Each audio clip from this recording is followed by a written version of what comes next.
In his 2006 book, Mayflower, A Story of Courage, Community, and War, Nathaniel Philbrick tells a story about the Pilgrims' first extended foray into the territory surrounding their small settlement in Plymouth. It took place in the summer of 1621, following the terrible first winter during which over half of their company had died. Having established a fragile peace with the local Wampanoag people, the Pilgrim leaders sent a small delegation to visit Massasoit, the head sachem in his village, which was several days distant. On the way, they discovered that the forested landscape, far from being a trackless wilderness, was crisscrossed with many well-worn trails. At frequent intervals along the way, they noticed that small pits had been dug in the earth beside the path. In his narrative, Philbrick calls them memory holes, because each one had been intentionally excavated in order to commemorate some incident that had happened there. These earthworks were, in effect, mnemonic devices, aids to storytelling. The Wampanoag guides would pause at each station and recite the story of some notable event that had occurred at that place. Seeing these carefully preserved cavities in the earth and hearing the stories, the Pilgrims realized, writes Philbrick, that they were traversing a mythic land where a sense of community extended far into the distant past. Of course, the phrase memory holes has another very different and sinister connotation. In George Orwell's dystopian novel, 1984, memory holes were those open vents found in every office of the Ministry of Truth, chutes that led to a hidden subterranean furnace, deep shafts filled with fluttering, inconvenient documents that had been discreetly disappeared each day so that there would be no record of the past. Who controls the past controls the future, realizes Winston Smith, the protagonist of Orwell's novel. It followed, he understood, that who controls the present controls the past. The past is whatever those in power choose to make it. When we look at the stories of Thanksgiving, we need to be aware of both kinds of memory holes, those that give access to the hidden mythical depths of the ancient stories, and those that represent omissions and historical erasures, the disappearance of inconvenient truths, and stubbornly resisted characters from the historical record.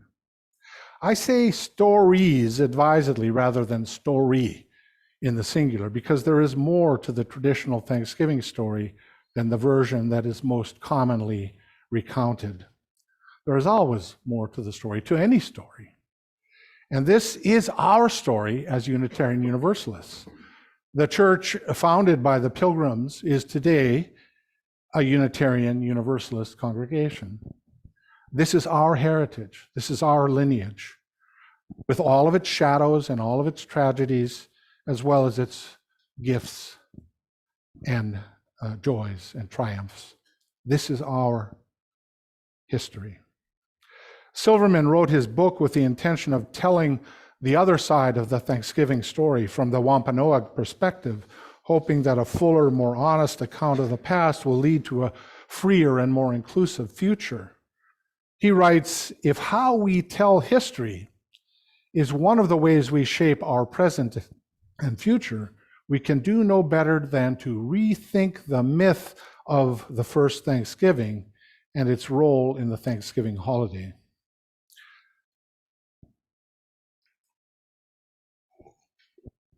Myth and history are inextricably woven together in the American story of Thanksgiving, and we need to pay attention to both aspects. The cultural historian William Irwin Thompson describes the relationship between myth and history in a way that I find helpful. They are, he said, like our two eyes, which together combine in a synoptic binocular that gives us the kind of depth perception necessary to true wisdom. We human beings need both myth and history to see clearly. Karen Armstrong, the prolific writer and scholar of world religions, makes a similar distinction between mythos and logos, two complementary perspectives which combine to make up the whole. Contrary to popular usage, says Armstrong, myth is not a false story. It's not simply bad history or bad science. Myth is a story that is concerned with that which is timeless and constant in our existence. It tells essential truths, not empirical facts. I like to put it this way. Myth is a story that talks about what happens all the time as if it happened once upon a time. So myth has its own power and integrity and truth value. Logos, on the other hand, says Armstrong, must relate exactly to facts and correspond to external realities if it is to be effective. Logos is the rational, pragmatic, and scientific thought that enables us to function well in the world. As an example of the difference between those two perspectives, Armstrong writes, to ask whether the exodus from Egypt took place exactly as recounted in the Bible, or to demand historical and scientific evidence to prove that it is factually true, is to mistake the purpose of this story. It is to confuse mythos with logos. Some of the debunking of the Thanksgiving story seems to suffer from this confusion between mythos and logos. Does it really matter, for example, if duck was served rather than turkey at the first feast, based on the fact that Winslow mentions only generic wild fowl? And some historians make a large point of this. But I think that misses the central point. Or as does arguing, as some do, that a true Puritan Thanksgiving would have consisted of prayer and fasting, not feasting. It may be an interesting historical detail, but it doesn't get at the heart of the matter. Silverman is superb in uncovering history and piecing together lost scraps of the story that somehow escaped the Orwellian memory holes. I think we also have to dig a little deeper on the other side and ask about the mythos that animated the Pilgrims, as well as the Wampanoags. But I'm going to focus on the Pilgrims as part of our historical lineage. In a congregation that I served some years ago, it was an annual practice to observe a Thanksgiving Seder every year on the Sunday morning before Thanksgiving. The service was modeled on the Jewish Passover Seder as applied to the American Thanksgiving story. And it was a big production. The tables were set up in the sanctuary, and following the chalice lighting and opening hymn and a few introductory words, a full turkey dinner was served at 11 o'clock in the morning. As with the traditional Passover Seder, the meal itself was punctuated with readings, prayers, and commentary, symbolic foods, and ceremonial glasses of wine. Now, this observance was widespread among Unitarian Universalist churches at the time, and I'm sure that some congregations still do this. I inherited the practice. I'm not sure I would have instituted it. Already at that time, this was in the 1990s, there was some concern that the practice represented a misappropriation of a Jewish ritual that it had its own integrity and its own proper context. Perhaps it mattered that the service had been created by a Unitarian Universalist minister of Jewish heritage, and its most enthusiastic supporters in our congregation also themselves identified as Jewish. And I'm aware that some Reform Jewish congregations observe a similar ritual even today. Whatever one might think about this practice, one thing that the Seder succeeded in doing was to clearly identify the core of the Pilgrims' own myth, the one that they carried with them, or rather the one that carried them. Their myth, like all myths, was a vessel as significant and sturdy as the Mayflower itself. They were carried on their passage by this story. And that story, of course, was the biblical account of the Exodus. The pilgrims inhabited that myth. They lived inside that story. They saw themselves as having been liberated from bondage in Egypt, that is to say, England, and entered into the promised land, mapping that mythical narrative onto an American landscape that was, of course, already inhabited. In a classic article published in 1989, Christianity in Crisis, called Canaanites, Cowboys, and Indians, the theologian Robert Allen Warrior commented on the key texts of liberation theology. The obvious characters in the story for Native Americans to identify with, he wrote, are the Canaanites, the people who already lived in the Promised Land. As a member of the Osage Nation of American Indians who stands in solidarity with other tribal peoples around the world, I read the Exodus story with Canaanite eyes. And it is the Canaanite side of the story that has been overlooked by those seeking to articulate theologies of liberation. Christians, he goes on, whether Native American or not, if they are to be involved in the struggle for justice, must learn how to participate in the struggle without making their story the only story or the whole story. I'm reminded here of what the Nigerian novelist Chimamanda Ngozi Adichie calls the danger of a single story. The danger is not so much in what the single story says as in what it excludes, what it leaves out, what it doesn't say. And the response to an inadequate story is not the repression or erasure or forgetting of the story, but rather the creation of a bigger, better, broader, deeper, wiser, more inclusive story.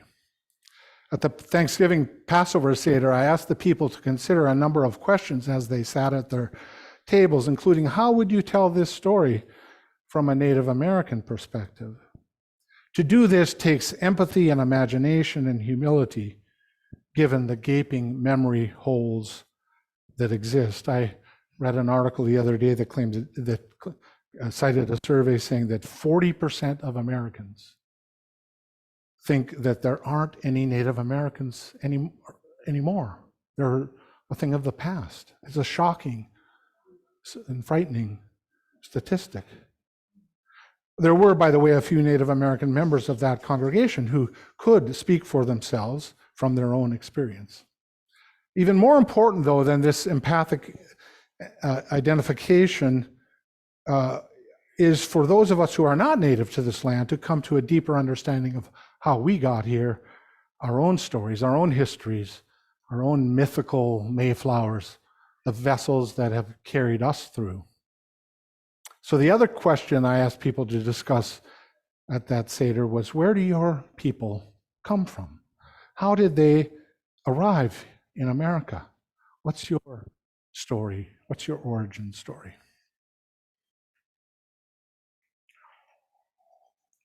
Some of you may know that I've been studying the Ojibwe language in Duluth.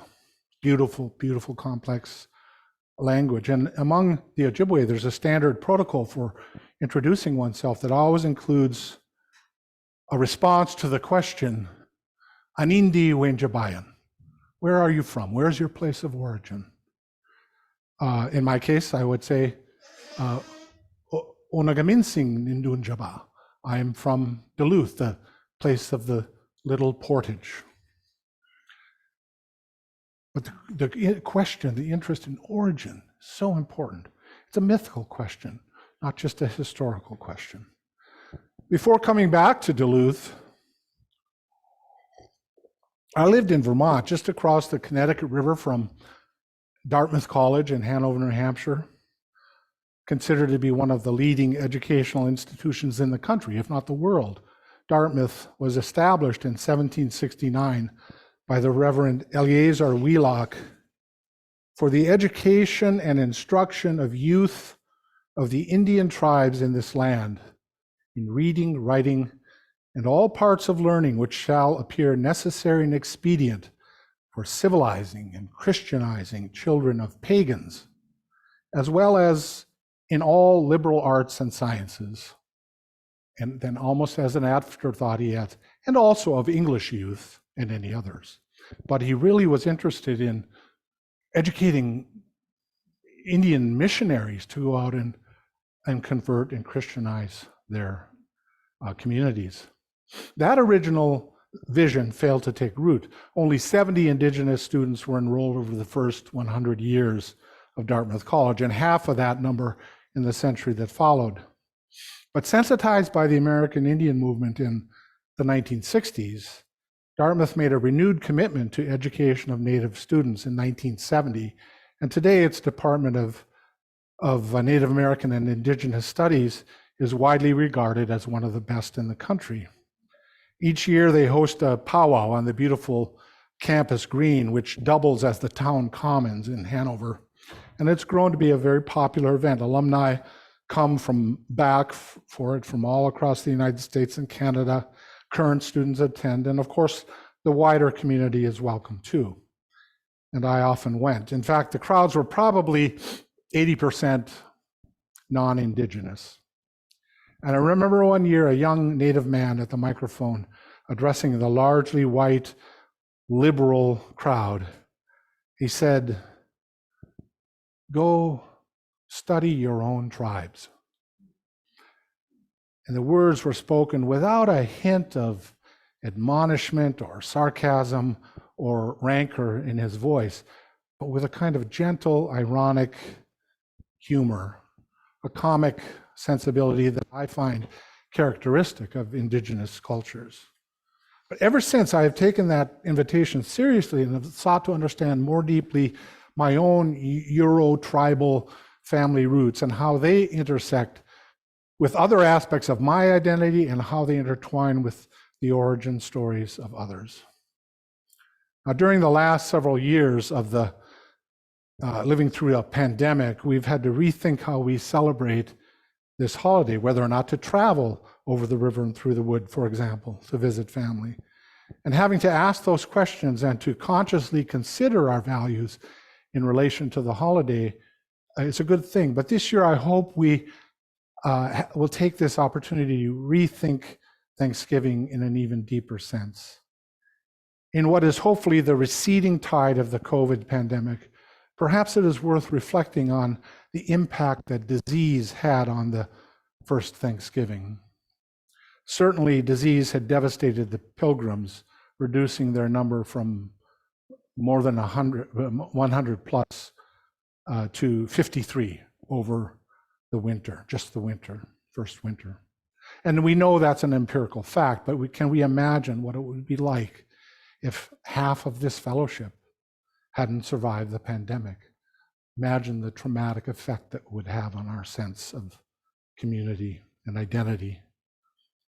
A different plague had decimated the Wampanoag even more terribly, sweeping through the population immediately before contact in the years 1616 to 19, and that deeply traumatized the whole society. Some historians estimate up to 90% losses due to that.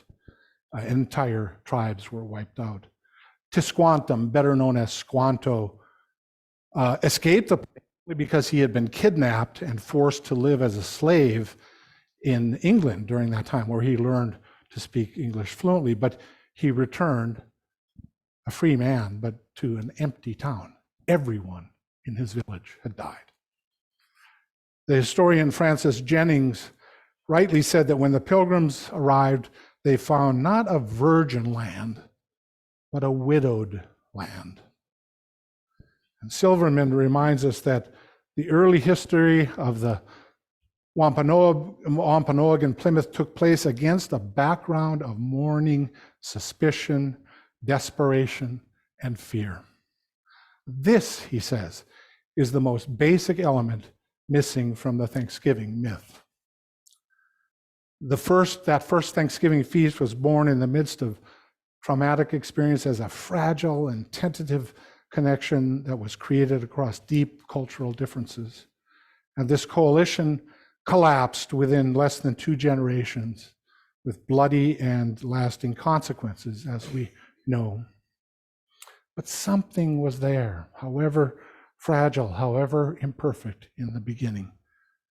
Two scenes from this history bring home to me the suffering and the compassion that were part of this story. William Bradford's account of in the history of the Plymouth colony, in his account of that first winter, where in his words, he said, there died sometimes 2 or 3 a day, so that of the 100 and odd persons, scarce 50 remained.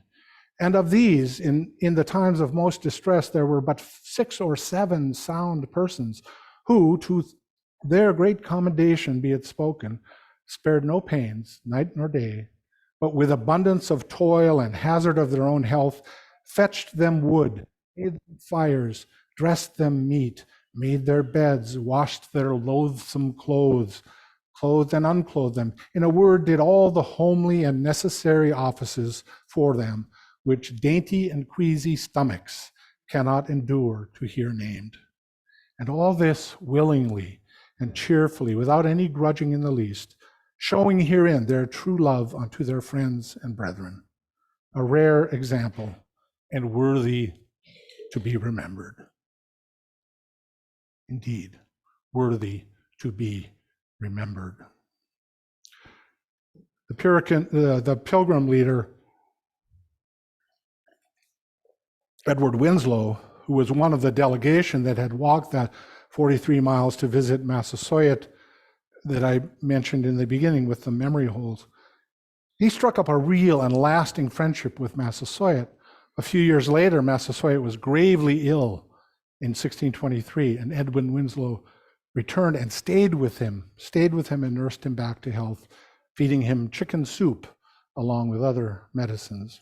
And their friendship was lasting and genuine. It collapsed, however, when their sons had a rivalry that escalated to a hatred that resulted in a terrible, tragic war.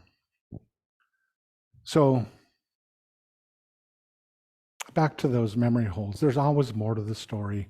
Myth, for the most part, myth is mostly inherited in its massive solidity. It's slow to change. We really can't decide consciously, we're going to change our myth. It doesn't work that way. But we can decide what kind of a relationship we're going to have toward our myth, you see. And that's true for non-Native people and for Native people as well, who, as I said, are still here. They're our neighbors, they're co-workers, fellow citizens, friends, despite repeated attempts at erasure and disappearance down the memory hole. As one Wampanoag critic expressed it, in the traditional story, we give a meal and then we disappear from history. But they're still here. 2 years ago, during the pandemic, more than a dozen members of the congregation up in Duluth participated in an online class called Becoming a Good Relative. And the focus of that class was on developing awareness and skills for non-Indigenous people to enter into real relationship with Indigenous communities, particularly as those relationships and partnerships might form around shared social justice concerns. And there was a lot there, a lot there. But my main takeaway was this, that colonization is not something that happened once upon a time. Calling it the myth, we call it the myth, that may be told as if it happened once upon a time, but it's still happening. It's an ongoing historical process that continues. And because it's a historical process and product, it can be changed. So what do we tell our children and ourselves this holiday? Personally, I would take my lead from Ramona Peters, a Wampanoag elder, who says, gratitude is the most powerful Thanksgiving story from my perspective as a Wampanoag. When young people grasp gratitude in a real way, beyond ritual, our country will be greater. She does not advocate getting rid of the holiday, far from it. She contends that we all can be proud of a country that has a holiday centered upon simply being thankful. That's her vision. One of my language teachers, also celebrates Thanksgiving, Turkey Day, and it's an opportunity to give thanks, to take that tradition that received mythology and take up a relationship to it. Use it. Don't be used by it. So Ramona Peters and my teacher don't want that holiday to be attached to damaging misrepresentations of their people and inaccurate sanitized history. Or I would also add an inadequate mythology. Mythology is subject to narrowness of vision, which needs the corrective lenses of critical historical research. Historical knowledge by itself, though, provides no final answers, but is fraught with ambiguity, irony, tragedy, and failure, as well as fulfillment. History needs the other eye, the mythic imagination, in order to see and experience the depth dimension of life. If Thanksgiving is a myth, a story about something that happens all the time, told as if it happened once upon a time, what is that story about? It's about gratitude in the deepest and widest sense. It's about enlarging our welcome table to accommodate those who we may think of as other than ourselves, who is different. It's about enlarging that welcome and sharing that sense of deep gratitude.